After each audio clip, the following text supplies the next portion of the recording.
Vitthalwadi police station अंतर्गत हे परस्पर विरोधी दोन गुन्हे जे आहेत ते आज सकाळी दाखल झालेले आहेत। यामध्ये कारखाना मालक आणि तिथे राहणारा जो टेनंट आहे यांचे बरेच 2-3 वर्षापासून वाद आहेत आणि ते वाद कोर्टात सुरू आहेत। यामध्ये काल रात्री पण त्यांच्यामध्ये वाद होऊन आज सकाळी यातील जे मालक आहेत, गाळा मालक म्हणा कारखाना मालक, त्यांनी तिथल्या ज्या वस्तू आहेत ते कुणाची परवानगी न घेता ट्रकमध्ये भरून इतर ठिकाणी त्यांनी ते घेऊन गेलेले होते।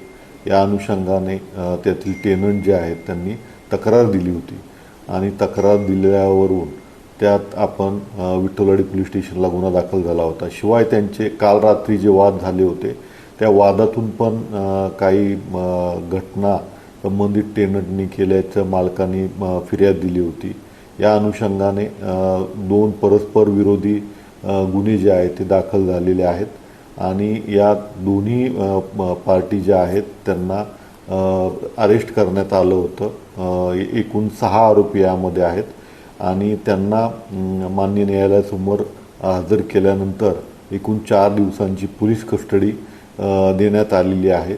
यात पुढील तपास विठ्ठलवाडी पोलीस स्टेशनचे 2 PSI घोडके आणि पांढरे हे दोन्ही गुन्ह्यांमध्ये करत आहेत। विपन यांच्यावरती गुन्हे दाखल असल्याचं निष्पन्न होत आहे।